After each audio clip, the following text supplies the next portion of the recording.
buenas tardes, ¿cómo les va? Empezamos una nueva emisión de Los Siete Locos. Y vamos a empezar el programa hoy hablando de un libro que tengo acá en la mano. Las señoritas se llama. Historia de las maestras estadounidenses que Sarmiento trajo a la Argentina en el siglo XIX. Interesantísima investigación, muy completa, muy bien escrita, y ahí presentamos a su autora. Laura Ramos nació en Buenos Aires en 1960, periodista y escritora. Trabajó en diferentes medios gráficos y es autora, entre otros títulos, de Diario íntimo de una niña anticuada, La niña guerrera e Infernales, La hermandad Bronte, Las señoritas, historia de las maestras estadounidenses que Sarmiento trajo a la Argentina en el siglo XIX. Es su último libro publicado. Bueno, Laura, bienvenida, ¿cómo estás? Muy bien, muy contenta de estar en Los Siete Locos. Siempre es un honor y un placer estar con vos. Gracias, Laura. Para nosotros recibirte también. Después de las hermanas Brontë, que fue la última vez que viniste al programa, ahora las señoritas. Me sorprendió mucho que eligieras este tema, pero leyendo el libro vi que medio se te ofreció en la vida el tema de las maestras de Sarmiento, con una serie de documentos que encontraste en Estados Unidos, ¿no? Claro, sí, así fue. De todas maneras, siempre estoy instalada en el siglo XIX. Eso es porque verdad. la actuación de ella fue en el siglo XIX, o sea que no cambiamos de siglo en relación a la vida de las hermanas Brontë, ni de género, porque también son mujeres. Es verdad. Pero usamos el Atlántico con ellas. Claro, te viniste con ellas para acá, Pero está medio relacionado, porque vos contás que toda la primera etapa, Mary Mann, toda esta gente tenía relación de alguna manera con la familia de Louisa May Alcott, la autora de Mujercitas. Exacto. Tema que a vos siempre te ha interesado mucho. Claro, sí, me impresionó muchísimo darme cuenta de que la verdadera, la autora de Mujercitas, Louisa May Alcott, pudo haber venido a la Argentina como maestra y vivir acá.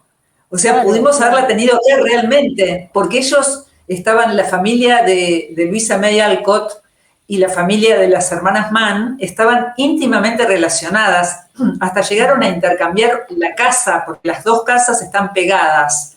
La de Sophie Peabody, que es una de las hermanas Mann, está pegada en Concord. Sophie Peabody, de soltera, sí. Sí, tal cual. Sophie Peabody, que después se casó con Hawthorne, que es el escritor, que es uno de los miembros del grupo de filósofos trascendentalistas. Eran un grupo de amigos, de filósofos, de pensadores, educadores, entre los cuales estaba la señora Mann, Mary Mann, que fue la íntima amiga de Sarmiento. Es más, Sarmiento estuvo en Concord 5 veces. Estuvo en la casa de Mary Mann, o sea, en el círculo de Louisa May Alcott. Margaret Fuller, que era miembro del grupo, era una protofeminista. Y Louisa May Alcott, la autora de Mujercitas, fue una sufragista muy importante, militante de Boston. Empezó el proyecto Sarmiento con Mary Mann. Alcott tenía 33 años, o sea, en ese momento estaba por viajar a Europa. Pero si esto hubiera sido unos años antes, seguramente ella hubiera venido, porque Mary Mann invitó a todas las jóvenes maestras cultas que conocía, y entre ellas estaban las hijas de sus amigos Alcott. Seguro que sí. Así que Sarmiento, se pudieron haber cruzado nuestros destinos. Sí. Sarmiento primero viaja a Europa, ¿no es cierto?, para investigar un poco los sistemas educativos, mandado por el gobierno chileno, él estaba exiliado en Chile. ¿Es así? Su primer viaje, digo. Exacto. Y de ahí se va a Estados Unidos. No le convencen los sistemas europeos, le parecía ya decadente, y viaja a Estados Unidos. Tal cual. Ahí conoce al matrimonio Mann, a Horace Mann y a Mary Mann. Y cuando vuelve 20 años después, ya como una especie de embajador argentino a Estados Unidos, había muerto su amigo Horace Mann y se contacta con la viuda, Mary Mann, que lo ayuda como si fuera, o sea, ella formaba parte del proyecto, lo ayuda con un ímpetu y un entusiasmo que solo Sarmiento podía provocar, y juntos llevaron adelante el proyecto de traer maestras, que vinieran 2.000 maestras, finalmente vinieron 61, pero bueno, el proyecto de todas maneras fue un proyecto apoteótico, increíble. ¿Cuál era, Laura, pensás, la idea de Sarmiento con esto de traer a las maestras norteamericanas a la Argentina? Pienso que por las cartas, por lo que él decía en las cartas a Mary Mann y a otras personas, y por sus escritos, la impresión que a mí me dio es que él quería formar una especie de colonia estadounidense en la Argentina. Quería como exportar la cultura estadounidense que a él tanto lo fascinaba. Porque en una carta incluso a Mary Mann dice, imagínese qué hermoso sería tener una colonia norteamericana en San Juan, arando la tierra y enseñando y teniendo hijos. O sea, él fantaseó con esta colonia americana, por eso quería traer 3.000 mujeres, y creo también que fantaseó con la idea de que formaran familias con argentinos, que no sucedió porque ninguna se casó con un argentino, pero 20 de ellas se quedaron a vivir aquí, por lo cual, bueno, de esa semilla prendió, porque 20 mujeres estadounidenses, maestras, cultas, inteligentes, se quedaron a vivir aquí. Con hijos algunas, otras fueron solteras, trabajando como maestras normales, enseñando a maestras, ¿no? Ellas fundaron escuelas normales. Claro, claro. Pero llama mucho la atención que ninguna se casó con un argentino. Ese es un dato insólito, ¿no es cierto? Ninguna. ¿Por qué? ¿Qué pensás? Bueno, se casaron... Bueno, se casaron con angloparlantes, con canadienses, con ingleses y con estadounidenses. Pero pienso que el idioma era muy importante en cuanto a la conexión, porque la mayoría de ellos, excepto una, no sabían hablar castellano. O sea, ellas vinieron sin saber hablar castellano, en el barco tomaron un par de clases que después contaron en las cartas que no les sirvieron para nada. Y Sarmiento las mandó a Paraná a estudiar castellano durante 4 meses. Entonces, pero en 4 meses enseñar un idioma para enseñar, a su vez para dar clase, tampoco era una solución definitiva, digamos. Ellas, las que aprendieron muy bien el idioma, fueron las que se quedaron a vivir. Claro, claro. Pero de manera que llegaban sin saber castellano, o sea que tampoco hubo mucho intercambio con la población argentina en un principio. Y según parece, la clase alta argentina, o sea, las acogió con mucho cariño, las ayudó muchísimo, pero aparentemente no llegó a asimilarlas hasta el punto de permitir que formaran familia con sus hijos, ¿no? Porque de hecho no se han casado. Y la clase media todavía no existía. Parece que existía más la clase alta y recién se estaba formando la clase media. O sea, es más. Otro problema, además, en el problema del idioma, fue que eran protestantes y la Iglesia Católica, lo sé por tu libro, ¿no? Se resistió mucho a estas maestras justamente porque eran protestantes. Sí, totalmente. Fue algo que Sarmiento evidentemente no calculó, no tuvo en cuenta, o tal vez tuvo en cuenta y como él era muy desafiante, dijo, bueno, vamos a hacerlo igual y afrontaremos los problemas que nos traiga. Pero la cuestión es que sí, ellas eran protestantes y, por ejemplo, en Córdoba, pero en muchas provincias, no fue solo en Córdoba, en La Rioja también, en el norte, fueron muy resistidas.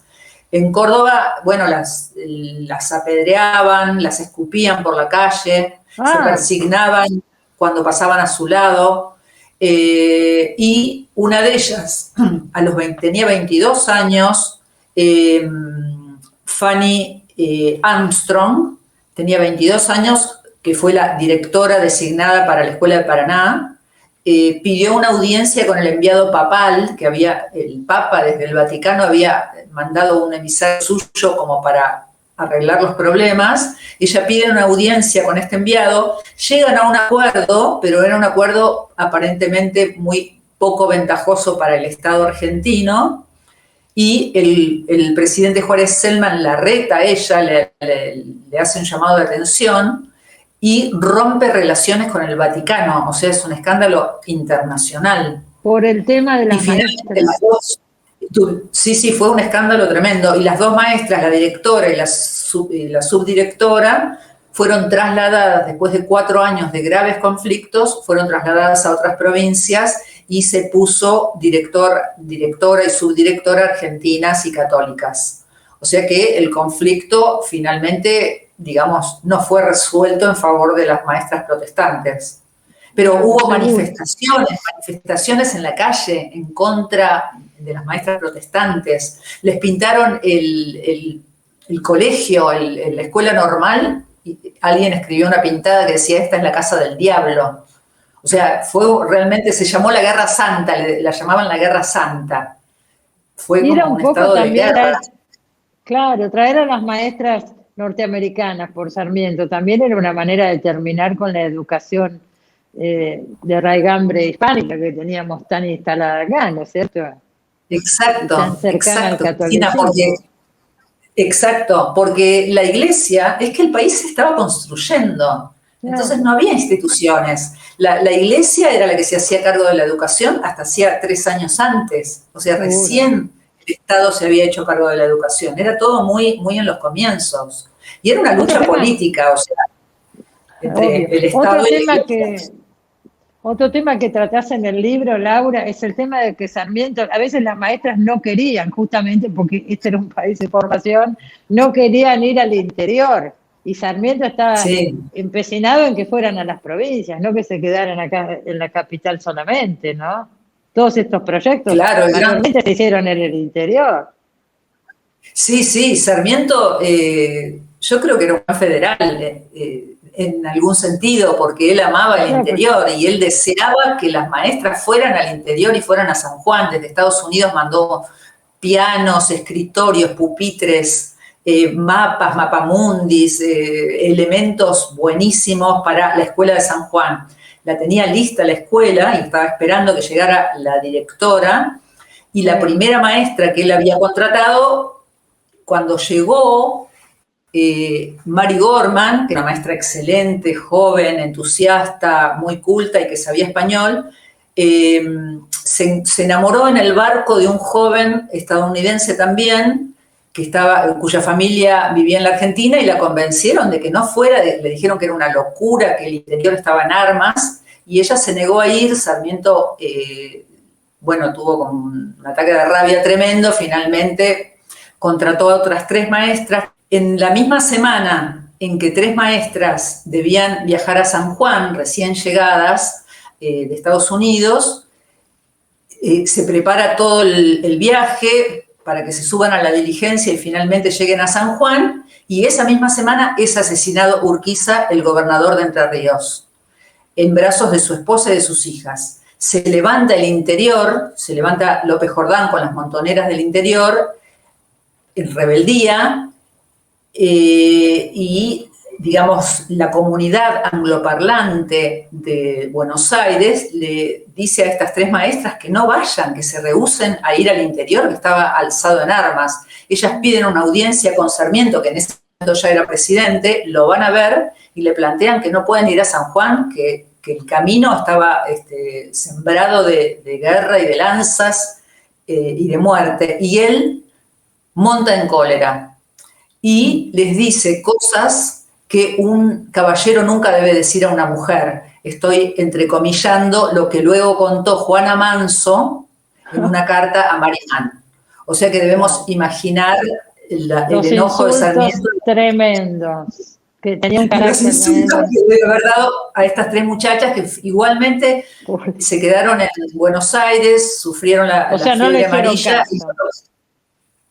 Sí, fue increíble todo lo que vivieron en Buenos Aires, esas 3 muchachas que no fueron a San Juan. Pero no lo vamos a contar al final para que lo puedan leer los para lectores, que lo lean, ¿no? en el libro.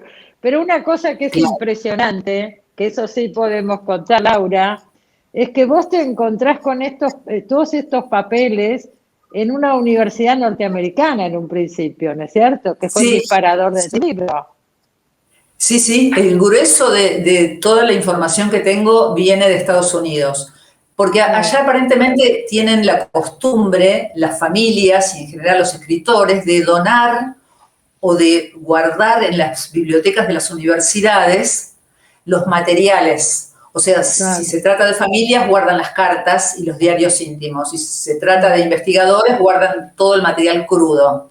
Entonces me encontré en una universidad con las cartas y los diarios íntimos de 2 de las maestras. Todas las cartas que escribieron a sus familias durante 3 años en San Juan, precisamente. Las hermanitas Atkinson, que son 2 hermanitas de 20 y 23 años, deliciosas, inteligentes, adorables, que escribieron y contaron toda la política de San Juan, las costumbres de San Juan, cómo se bañaban, iban a bañarse a unas lagunas que había, cómo se bañaban, qué ropa se ponían, cómo dividían las mujeres de los hombres, se enfermaban y se rapaban la cabeza, y contaron la vida de las hermanas y las sobrinas de Sarmiento en San Juan, y dieron datos explosivos, como que, por ejemplo, recibían becas de Sarmiento, que de todas maneras, a la luz de todo lo que uno sabe, recibían becas de $20 y los sueldos de las maestras, el más bajo era de $100, o sea que eran becas bastante modestas.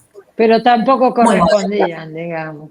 No, pero bueno, pero les daban becas para estudiar magisterio. Le dio una beca a una sobrina que había quedado viuda con sus hijas, quedó viuda, y Mary Graham, la gran maestra de San Juan, una pedagoga extraordinaria, la directora, la fue a visitar a esta mujer que quedó viuda y le dijo, la instó a que trabajara, a que estudiara en la escuela normal, que se recibiera de maestra y que trabajara para poder mantener a sus hijos. Así que es posible que ella misma, Mary Graham, gestionara la beca para que esta mujer pudiera tener a sus hijos.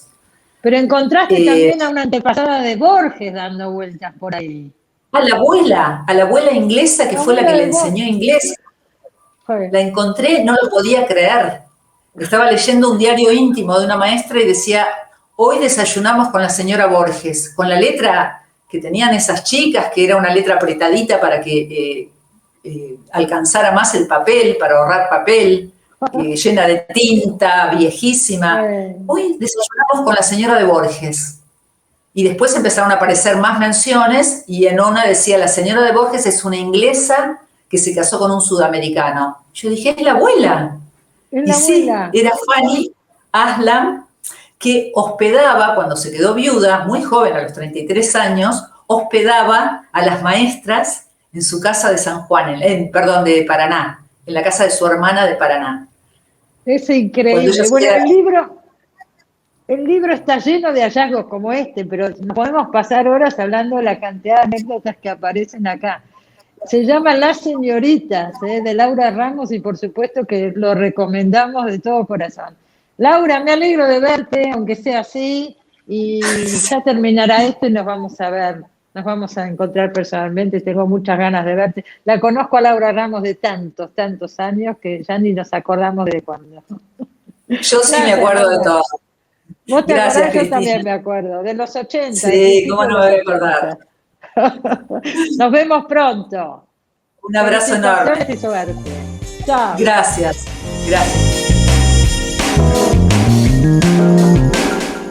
Bueno, varias novedades editoriales alrededor de García Márquez en el último mes. Acá tengo el libro Gabo y Mercedes, una despedida, de Rodrigo García. Rodrigo García es hijo de García Márquez, es uno de sus 2 hijos. Es cineasta, vive en Estados Unidos, creo que en Miami, y sacó este libro que lo escribió, leía originalmente en inglés. Me pareció rarísimo, ¿no? Pero bueno, está traducido y cuenta los últimos días de García Márquez, la muerte de García Márquez, en un tono intimista, está contado desde el hijo, Y es muy conmovedor de leer el libro, ¿no? García Márquez murió un 17 de abril, lo recuerdo perfectamente porque es el día de mi cumpleaños, del año 2014. Y bueno, cuenta que empezó con un resfrío, después tuvo una neumonía, lo internaron, aparecieron unas manchas sospechosas ahí. Y bueno, decidieron llevarlo a la casa. Y lo que más impresiona es que cuenta la pérdida de memoria gradual que va teniendo García Márquez, que había tenido durante los últimos años, ¿no? Cómo va perdiendo la memoria, empieza a no reconocer a los hijos, a la mujer, todo ese tipo de cosas. Es muy impresionante ver, tenía creo que 87 años. Cuenta también la muerte de su madre, o sea, Mercedes, la famosa Mercedes, la mujer de García Márquez de toda la vida, que murió unos años después, creo que en 2020. En una situación, había sobrevivido a varios cánceres, había tenido, y bueno, finalmente murió en 2020. Es un libro muy conmovedor, me gustó, y por eso lo comento. Y el segundo libro que salió relacionado con García Márquez, ahora hace poquito, se llama Dos soledades. Es una charla entre García Márquez y Vargas Llosa cuando todavía se llevaban bien y eran amigos. Y vamos a hablar de ese libro con Gabriel Trípodi, que lo estuvo leyendo muy atentamente. Ahí vemos la nota. Hola Gabriel, ¿cómo estás? Cristina, querida, ¿cómo estás? Un gusto saludarte. Igualmente, tanto tiempo. Nos trajiste hoy un libro sobre Vargas Llosa y García Márquez. Dos soledades se llama. Contá un poquito de qué se trata. Exactamente. Hoy te visito con Dos soledades, un diálogo sobre la novela en América Latina entre dos colosos de la literatura latinoamericana, ¿no? Gabriel García Márquez y Mario Vargas Llosa, que tuvieron un encuentro público en la Universidad Nacional de Ingeniería en Perú, en la capital, en Lima, en 1967, justamente para conversar un poco sobre la novela latinoamericana, ¿no? El oficio de novelista, la función de la literatura que bien podría o debería tener, o por lo menos aquella función que ellos le estaban adjudicando en aquel momento, ¿no? Sobre todo García Márquez. Él defendía más una idea de literatura subversiva, ¿no? Una literatura que no exaltara los valores predeterminados ni tampoco perpetuara aquellos modos de ser impuestos social y culturalmente, ¿no? Sino una literatura que pudiera ensayar otros mundos posibles, ¿no? Otras formas de sociedades y que a la vez pudieran mejorar la vida a la gente, ¿no? Esta charla se dio en el año 67, eran muy jóvenes los dos. El año 67, si no me equivoco, es el año que se publicó 100 años de soledad, nada menos. O sea, ya García Márquez era una figura consagrada, estaba empezando a hacerlo, y Vargas Llosa también, porque ya había publicado dos novelas, pienso, había ganado el premio Rómulo Gallego, ¿no? Hace poquito con La Casa Verde, o sea, empezaba todo este fenómeno del boom. Y ellos eran muy amigos en esa época. Exactamente, fue un momento muy particular de la carrera literaria de estos dos autores futuros, premios Nobel de Literatura. Como vos bien decías, García Márquez acá en Argentina acababa de publicar 100 años de soledad, se había convertido casi en una estrella de la noche a la mañana, pero fíjate que en esta conversación con Vargas Llosa, en Perú, García Márquez casi era un desconocido. La estrella allá era Vargas Llosa, que había ganado el premio Rómulo Gallego por su novela La Casa Verde, y todavía no se hablaba de realismo mágico, apenas empezaba a hablar de esto que luego fue conocido como el boom latinoamericano. Así que fue en un momento muy particular, además también de la región latinoamericana, ¿no? Habían pasado pocos años ya de la Revolución Cubana, que justamente despertó la curiosidad del mundo por esta parte de la región, y además también no solo por los aspectos sociales, históricos y políticos, sino también por las artes, ¿no? En este caso en particular por una literatura novedosa que empezaba a dar de qué hablar de la mano de estos jóvenes escritores, ¿no? Exactamente, poco después, unos años después, pero poquitos de esta charla, los dos se instalan en Barcelona, donde vivía y trabajaba Carmen Balcells, que fue la agente de ellos y de muchos otros autores del boom, y medio la creadora del boom latinoamericano, ¿no? Vivieron pegados, juntos, en casas muy cercanas. Vargas Llosa y García Márquez compartían la vida cotidiana y eran íntimos amigos en ese momento. Los dos apoyaban la Revolución Cubana. Después todo esto, visto desde todo lo que pasó después, parece una cosa prehistórica, pero es así, ¿no es cierto? Creo que fue al principio de los 70 el caso Padilla, Eberto Padilla, un escritor cubano que es encarcelado por subversivo, y ahí muchos escritores en todo el mundo se distancian de Cuba, piden por la liberación de Padilla. Vargas Llosa lo hace, y también lo hace Juan Rulfo, Cortázar, y autores como Susan Sontag, Simone de Beauvoir, qué sé yo, Jean-Paul Sartre, exacto, por supuesto, creo que Marguerite Duras, la lista es larga, pero García Márquez no firma esa carta, apoya a Cuba, y ahí yo creo que empieza el distanciamiento entre los dos, que después crece todo lo que ya sabemos, ¿no es cierto? Pero ese es el momento. Por eso es muy interesante, me parece, este libro y la mirada que tenían los dos cuando esto recién empezaba, ¿no? Este camino del boom latinoamericano. Y es interesante también, sí, es interesante también esta charla que por suerte Alfaguara rescata y vuelve a publicar este año, porque también de alguna manera funciona como una suerte de taller literario, ¿no? Porque a lo largo de esta charla García Márquez empieza a explicar un poco la construcción de su poética, de su manera de trabajar, su caja de herramientas de redacción literaria. Y es muy interesante no solo para los lectores en general interesados en literatura, sino también para quienes quieren escribir, ¿no? Narraciones de ficción. Seguro, estoy segura. Y vos me decías que el libro, porque yo no lo vi este libro, tiene agregados, apéndices al final. ¿Qué son esos agregados? Más allá de la charla del año 67. Exacto, sí, hay distintos textos que acompañan esta charla de autores y críticos colombianos, peruanos, que han asistido a esta charla en su momento y, bueno, estuvieron en ese momento. Exacto, estuvieron en ese momento, como Juan Gabriel Vázquez, y otros que, bueno, que de alguna manera compartieron ese momento en vivo y en directo y comparten sus experiencias, ¿no?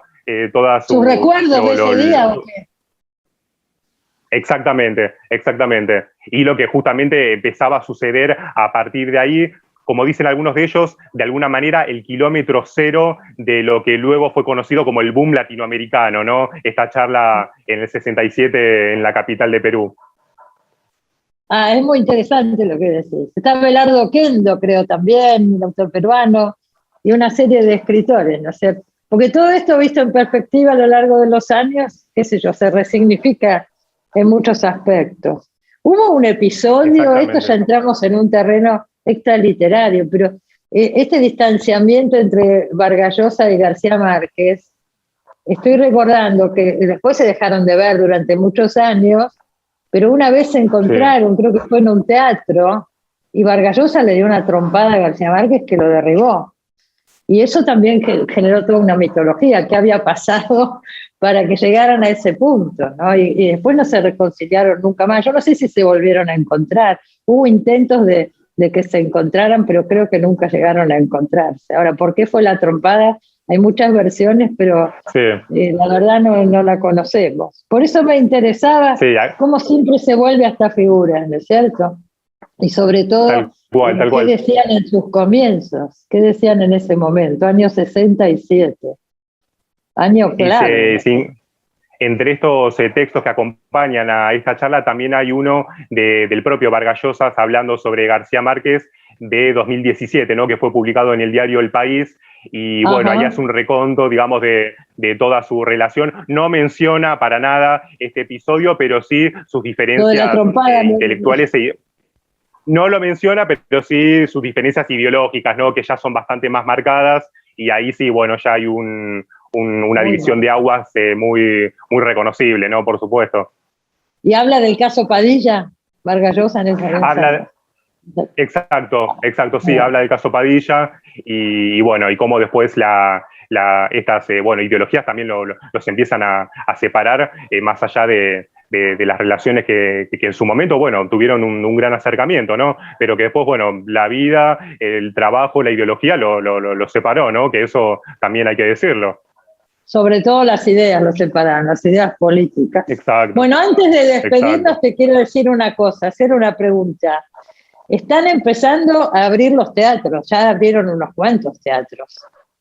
Y vos que sos un especialista, ya nos vas a tener que ir contando en próximas charlas qué hay para ver, qué pasa alrededor del teatro. Así que andá preparándote y en cualquier momento te llamamos.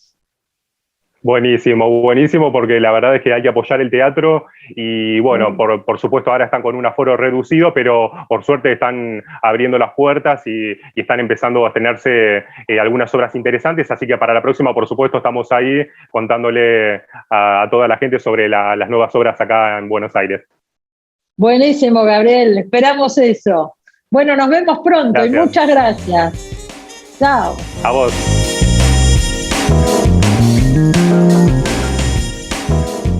Bueno, último bloque del programa. Vamos a pasar una nota que recuperamos de nuestro archivo del año 1990, insólito en este programa, con un gran bestseller norteamericano, como fue Sidney Sheldon. Estuvo en Los Siete Locos Sidney Sheldon.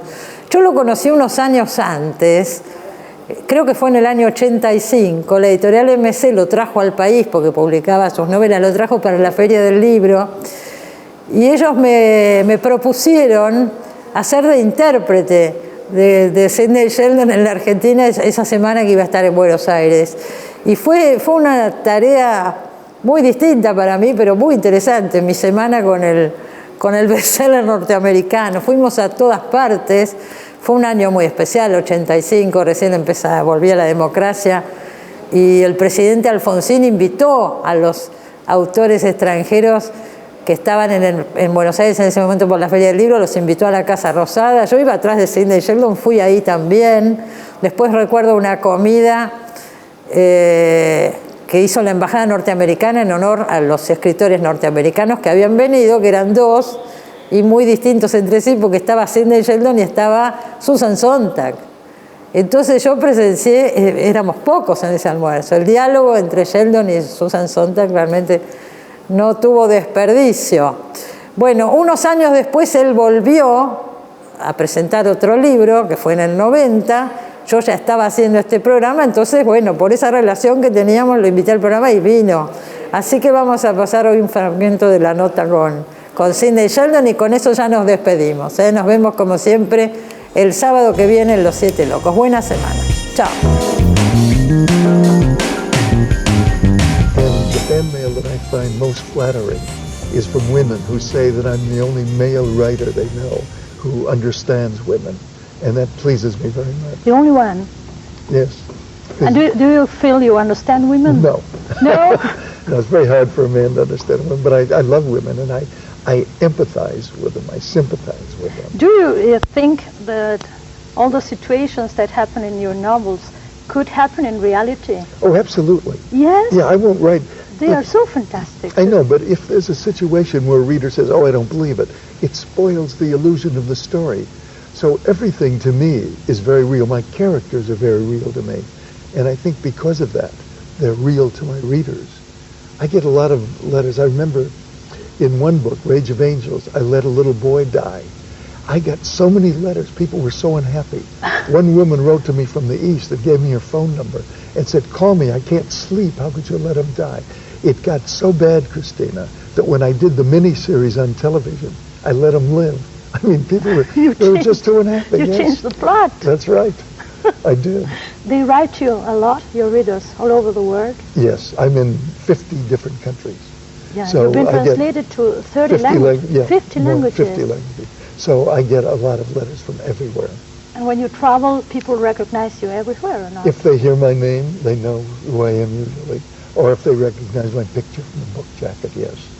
I suppose more your name than your picture, or not? Because writers, people know writers more from their books than from their Yeah, more appearance. my name, I would say. You think so? Yes. How much did you sell of this last book? Well, the first printing in the States was 1,250,000 copies. Here 1,250,000? Yes. Excuse me. Yeah. Here, the first printing is 60,000 copies in Argentina. In Argentina, that's a lot, you know. Yes, I understand. Yeah, maybe in general now a normal book is 3,000 copies. So 60,000 is a lot. I feel very fortunate. You feel fortunate? Yes, I do. People here recognize you a lot. You feel that? Yes, they seem to know me here, and that pleases me.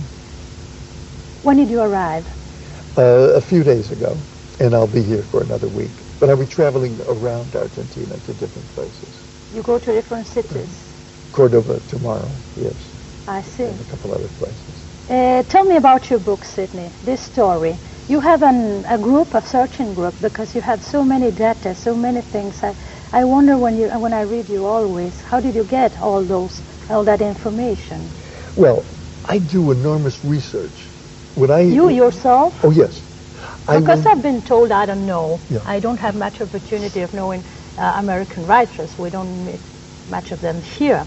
But they told me the great bestsellers group work with searching groups, investigation groups. Well, It isn't I think true? James Michener has a large staff of researchers, and I think Irving Wallace had a few researchers. The only one I have is a lady who looks up things like statistics for me, you know, the number of people living in a city or something. But when it comes to real research, I go to those countries. You go yourself? Oh, absolutely. For instance, in Windmills of the Gods, I wrote about a female ambassador who is sent to Romania. I went to Romania. I will not write about a meal in a restaurant anywhere in the world, whether it's in Africa or Singapore. If you don't go there. That's right. And I've had that meal at that restaurant, or I don't write about it. And I think my readers, from the mail I get, they know the difference, and they feel as though they've been to these places because I've been there and I describe it. Yeah, absolutely. But how do? You plan a story, you imagine a story, you begin to write at home or not? Well, what happens, I work a little differently from most authors. I don't start with a plot. I start with a character. That's all I have. For instance, in the book I wrote, If Tomorrow Comes, I wanted to write about a female crook, a con artist, who cheats people.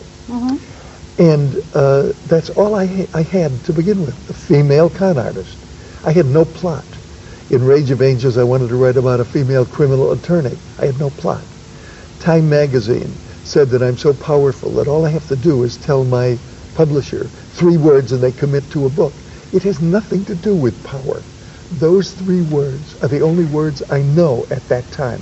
And with, I'm sorry, with those 3 words you go to a publisher and you say, well, I have a new novel, I'll write a new novel. Right. And you sell it immediately. He says, go ahead, and he commits to publish it. He pays you a lot of dollars, I suppose. A few. There are a few, come on, there at that moment. And then you sit down at home, I talk to a secretary, and I start dictating. You dictate? I dictate the first draft.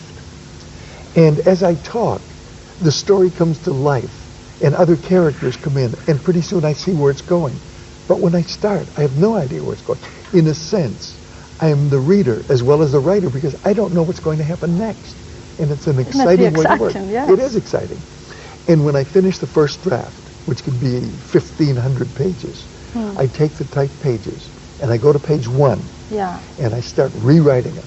I will throw away 100, 200 pages at a time and bring in new characters and get rid of old scenes. And I go all the way through and she retypes them. And when I see the new version, I go to page 1 and start again. I do that for a year to a year and a half, making that book as good as I know how. I could easily write 2 or 3 books a year because I dictate up to 50 pages a day. I see. But I prefer making that book as interesting as I can for my readers. So I spend all that time on each book. First you write it and then you have 1 year and a half to correct. That's exactly. Right. And for writing it, how much time? Maybe 3 months, 4 months. And imagine, I try to imagine, you're writing and you say, well, now a chapter in Russia. and you go and you take the plane, you go to Russia. I will go anywhere that I'm writing about. Absolutely. And then you come back and you go on writing, Well, or you go afterwards. How? Sometimes in the beginning, when I know where it's going to be, sometimes in the middle, sometimes when it's finished, I will do more research. But we just bought a place in London, because in London, in 1 hour, I can be in Italy or France or Germany, and it's so easy. So I go to all those places and do research. I see. And I talk to the top experts. I remember the last time you came here, you were writing a novel. I don't remember the title now. Which novel was it? And you asked me, I don't know if you remember, tell me, Christina, some places, some restaurants in Buenos Aires or some places not in downtown, and names of the street, and you all... you remember that? Yeah, and then I read the book, and all that was in the book. Oh, sure. That was weird for me. I felt, oh, that's how you do it. You go to the place and you ask people. Oh, I talk to all the experts wherever I go. I've talked to the FBI, I've talked to Interpol in Paris. When I want to furnish a house for someone, I will go to Sotheby's or Christie's and talk to their top experts. Yes. I saw the top people in Germany when I was writing Bloodline. And wherever I go, I talk to the top experts to get the best information. For instance, in this novel, Memories of Midnight, there's a chapter about a trial. Yes. And it's very well described. Did you talk with lawyers, with judges, with whom? Yes. When I did the first book, The Other Side of Midnight, I went to Greece. I talked to Aristotle Onassis, his personal pilot, because I needed information on the kind of plane he would fly. And they give you the information easily? Oh, yeah, people are very nice about that. Uh-huh. And I talked to lawyers who were in Greece during World War II, which is when the book takes place. When I decided to write a sequel, Memories of Midnight, I went back to Greece because I wanted to refresh myself and I wanted new information to put in the book. I see. So I spent time there. And tell me a bit, maybe some people didn't read yet Memories of Midnight. Could you talk about the plot a bit? Yeah, Memories of Midnight is a story of a woman named Catherine who, because of terrible things that happened to her, lost her memory. In the beginning of Memories of Midnight, Catherine, who is in a convent in Greece, in a little island called Ioannina, starts regaining her memory. And the woman in charge of the convent calls Constantine Demiris, who was a very powerful Greek tycoon, and tells him that Catherine is regaining her memory. And he is afraid of her because she knows a secret that could destroy him. Yeah. So he has her sent to him, and he offers her a job. Now, she has no memory of the past with him. And because she's regaining her memory, he calls in an assassin who has never failed to fulfill a contract, to murder people he's hired to kill. And he says to the assassin, I want you to kill Catherine. Yeah. And that's the beginning of the book. Yeah. Or, of course, Catherine succeeds in everything. We don't know that, do we, Christina? I don't have to tell that? No, it's a series of how she stays alive and what happens in the adventures she has that is the book of Memories of Midnight. Will this book will be filmed? Yes, it will be a miniseries. When? Well, it'll be out in the States within a year, and I don't know how long it'll take to get here. How did he manage with that? First, you published the book. Right. You kept it as a book for a year, for instance, before filming it. That's right. And then the film comes out, and the soft cover comes out a year later. So you get sure that the book is sold first. Is it right? Oh, yeah. Well, all the books of mine have been made into either theatrical motion pictures or miniseries. They've all been made. You make the adaptation yourself, the plot? I won't write screenplays. I've written 30 motion pictures. Yes, I know. In the past. Before I ever wrote a book, I wrote 30 movies, 8 Broadway plays, 250 television scripts for series that I created. Before your first novel? Before my first novel. Now, I don't know if those series have played here in Argentina. Sometimes, yes. I Dream of Jeannie. Yes. Mi Bella Genio, I think it was called in one of the languages. Heart to Heart. I don't know that one. Yeah, Robert Wagner and Stephanie Powers. That's popular in the States. And the Patty Duke Show. Anyway, I've done a lot of television and movies, and Broadway before I ever wrote a book. Which are the differences between doing television or movies and doing a novel, or making a Well, novel? the big difference is when you write a screenplay, you don't describe your leading man, because if you say he's tall and thin and kind of laconic, and you give that to Clint Eastwood, and Clint Eastwood turns it It's down, not, yeah. and you give it to Dustin Hoffman, who's very short, Yeah. you're in big trouble. Yeah. So you don't describe, you just characterize it. People You- imagine, yeah. Exactly. And you don't describe a room, because the best set decorators in Hollywood are going to be doing those rooms. So it's kind of a shorthand. Yes. You'll characterize, you'll say the room is shabby, or it's genteel, or elegant. Mm-hmm. But when you do a novel, you not only have to describe what the character looks like, but what he or she is wearing and thinking. And when they walked into a room, what's in that room, because the reader only knows what you tell Yes. the reader on those pages. Yes. So it's a different kind of writing. It's more in-depth, and it's more exciting. You get into their minds. Yes.